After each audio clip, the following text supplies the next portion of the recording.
প্রক্টরের কাছে জবাবদিহি চাইলো এবং প্রক্টরের একটা ব্যবস্থা চাইলো, তখন সেখান থেকে ক্ষমতাসীন ছাত্র সংগঠন থেকে বলা হলো যে এখানে আসলে বামপন্থীরা ছাত্র ইউনিয়ন আসলে আন্দোলনকে দখল করেছে এবং আন্দোলনকে দখল করে তারা এটিকে ভিসি প্রক্টর পতনের আন্দোলনের দিকে নিয়ে যাচ্ছে।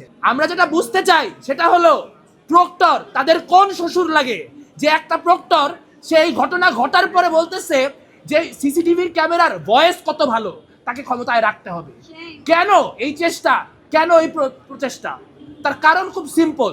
তার কারণ হলো ছাত্র দলও এখন নতুন করে ক্ষমতার ভাগিদার হয়েছে এবং যেই ক্ষমতা বলে ক্রমাগত এই পুরুষতন্ত্রকে, এই ধর্ষণতন্ত্রকে টিকিয়ে রাখা যায়, সেই তন্ত্রের পক্ষে অবস্থান নেওয়ার জন্য তারা এখন কাজ করছে এবং এটা অত্যন্ত দুঃখজনক এবং লজ্জাজনক। কারণ আমাদের মনে আছে যখন এখানে সাম্য হত্যাকাণ্ড হয়েছে তখন ছাত্র দলের শিক্ষার্থীরা আমাদের সাথে কাঁধে কাঁধ মিলিয়ে বলেছে প্রক্টরের অপসারণ চাই।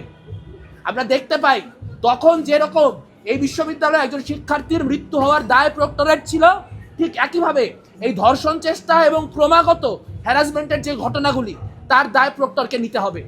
একটা বিশ্ববিদ্যালয়ে শিক্ষার্থীদের নিরাপত্তার যে জেনারেল ভার, সেই ভার প্রক্টরের উপর থাকে।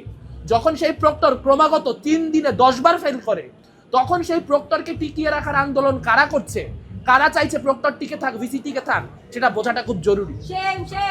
আজকে প্রক্টর বা ভিসির বিরুদ্ধে আমাদের কোনো ব্যক্তিগত শত্রুতা নেই, আমাদের সাথে তাদের কোনো জমি জিরাতের গ্যাঞ্জাম নাই। তাদের পদত্যাগের কথা বলা খুব সিম্পল কারণে, কারণ তারা তাদের কাজে ব্যর্থ হয়েছে। যে কোনো একটা বড় বিশ্ববিদ্যালয় এরকম ঘটনায় যখন একজন প্রক্টর ব্যর্থ হন, তখন সেই প্রক্টরের অপসারণ চাওয়া কোনো রাজনৈতিক দুরভিসন্ধি নয়, বরং সেটাই সব থেকে ন্যায্য চাওয়া, সেটাই সব থেকে ঠিকঠাক চাওয়া। কাজেই আজকে যদি শিক্ষার্থীরা প্রক্টরের বিরুদ্ধে অবস্থান গ্রহণ করেন এবং সেটির জন্য বামপন্থীদেরকে ট্যাগ করা হয় যে বামপন্থীরা আসলে সাধারণ শিক্ষার্থীদের আন্দোলন হাইজ্যাক করেছে, আমরা এই ট্যাগ মাথা পেতে নিতে রাজি আছি। কারণ এটা সাধারণ শিক্ষার্থীদের দাবি যে প্রক্টরের অপসারণ চাই। এই দাবি কোনো সংগঠনের থেকে আসে নাই, এই দাবি সেই বুঝদার সাধারণ শিক্ষার্থীদের কাছ থেকে এসেছে যারা জানে যে একটা বিশ্ববিদ্যালয়ের নিরাপত্তার ভার শেষ পর্যন্ত প্রক্টরের, এবং সেই ভার বহন করতে যেই প্রক্টর ব্যর্থ হয়েছে সেই প্রক্টরের ওই গদিতে বসে থাকার আর 1 মিনিটের যোগ্যতাও নাই।